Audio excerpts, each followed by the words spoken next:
This is Brother Peter with tidbits from the Word. Would you like to have a happy life? Would you like to have some things spoken to you to live by? These are acquired over time, learning. You must get in the Bible. You must get in the words of God. The words of God were not designed to stay between the two black covers that they're between, or whatever color your covers are. They were designed to be spoken. They were designed to be used. They were designed to be put out. They are, if you please, the God that you have on this earth are these words. Jesus said, in the beginning I was the Word, and I became flesh and dwelt among you. I went back to heaven, and now I become the Word again. And the Spirit that I have in you can understand the word that I left between these two black covers. And I want you to do what I did. I spoke the word. I spoke it. The word is supposed to be spoken, but it can't be spoken if you don't know it. Listen, look at Proverbs 15:1. It said, a soft answer turneth away wrath, but harsh words stir up anger. Do you live your life with harsh words or with soft answers? Listen, this is a learning process we live in. We're living in a learning process, learning to be Christian. The word Christian is Christ-like. He was a man of soft answer. Even when he scourged in the temple and ran them out, he said, look, this is not right. Get on out of here. This ain't right. And he told them. And it said, the helpless commit himself to you. You are the helper of the fatherless. Psalms 10:14 says to help the fatherless. This world today is full, absolutely positive, 100% full of fatherless children and fatherless people. I talk to so many people that are having problems today, and they say, well, my father left us when we were little. Mom and daddy got divorced. I've had a stepdaddy who's been mean to me or whatever. And listen, we have every kind of situation under the sun today. What kind of Christian are you? Are you a helper to the fatherless, to the helpless? Have you committed yourself to doing something for somebody on a daily basis? A man asked me for 75 cents the other day. I'll pay you back, he said. I said, no, I won't go for that. I never have anybody that borrowed 75 cents from me ever pay it back. I opened my wallet and I got a $5 bill out, and I said, here, here's $5 and you don't owe nothing of it back. It's yours. You do whatever you want with it. May the Lord bless you. And that's the way it needs to be. Are you a helper? Behold, happy is the man whom God corrects. Therefore do not despise the chastening of the Almighty. God has had to chasten me.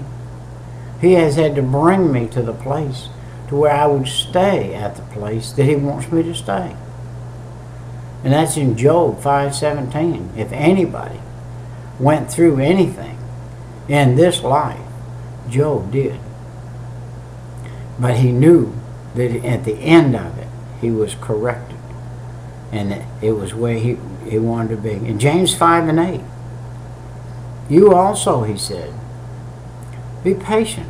Establish your hearts, for the coming of the Lord is at hand. You say, Brother Peter, what if He doesn't come in the sky, in the clouds? How is He going to come? He's going to come one way or the other. I'd like to read you my daddy's epitaph. My daddy's epitaph. He said right here, don't grieve for me. I am free. I followed a path God laid for me. I took His hand when I heard Him call. I turned my back and left it all. I could not stay another day, to laugh, to love, to work or play. task left undone must stay that way. I found that peace at the close of day. If my parting has left a void, then fill it with remembered joy. A friendship, a shared laugh, a kiss.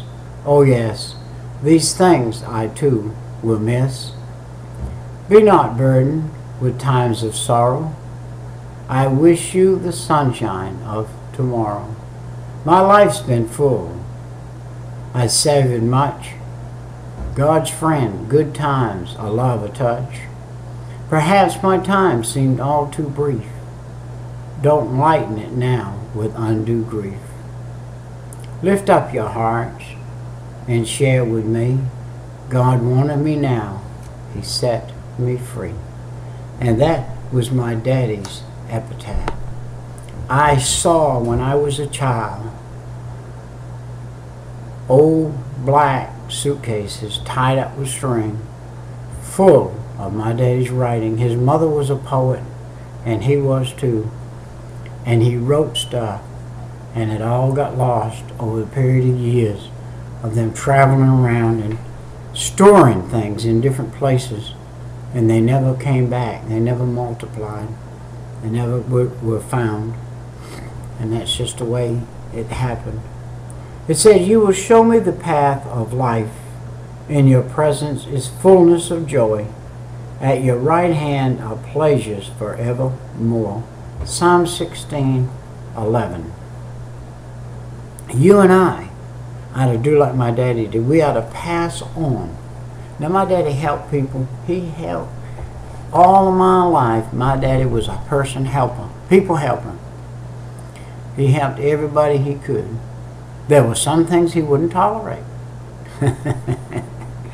He wouldn't tolerate giving a man $1 and having him buy cigarettes with it. He said, if I'm going to give you anything, you're going to eat it. But that's it. And spend it on the family. But not on cigarettes or beer or things that wine. He who loves his brother abides in the light, and there is no cause for stumbling in him. 1 John 2:10. Who is my brother? My neighbor. Who is my brother? When I step out that door, every single man that I meet. Who is my sister? Every person that I meet. Every person that I meet is potentially my brother or my sister. If they're not, and I've met them, and I haven't made them my brother or sister, perhaps I'm failing.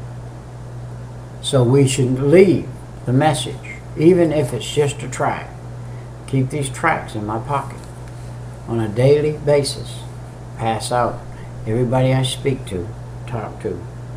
Behold, what manner of love the Father has bestowed on us, that we should be called children of God. 1 John 1:3-1. What manner of love has he bestowed on us that we should be called the children of God?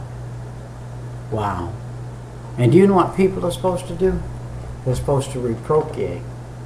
We're supposed to make more children of God.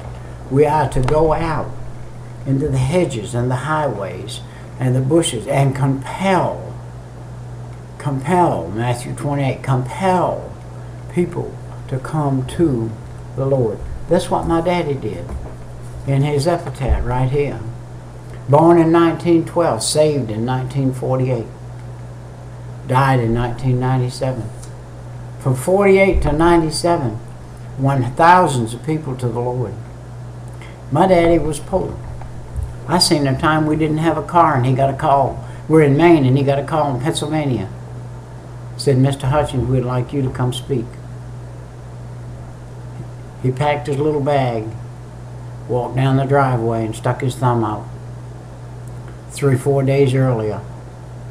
No money in his pocket. Headed for Pennsylvania to speak. My daddy was a faster. He fasted many days, many times. He fasted sometimes because he had nothing to eat or no money to buy something to eat. And he was a man of God.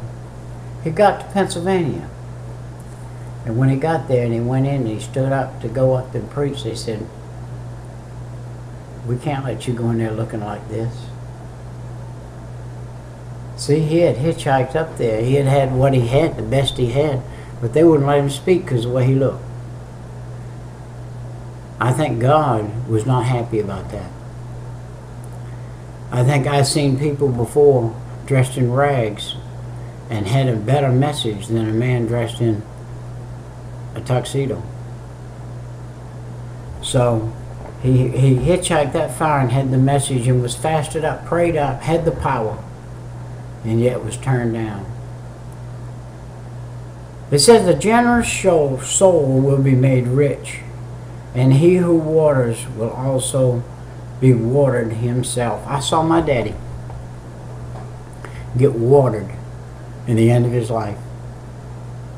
I saw him end up with things everybody said Howard would never have nothing when he died.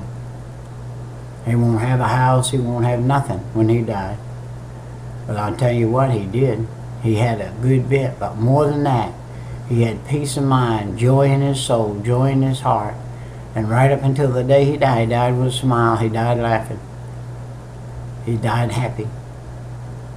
And went on to be with his Maker for eternity. Hey, my time's come and gone. I must go now. See you next time. Brother Peter with tidbits from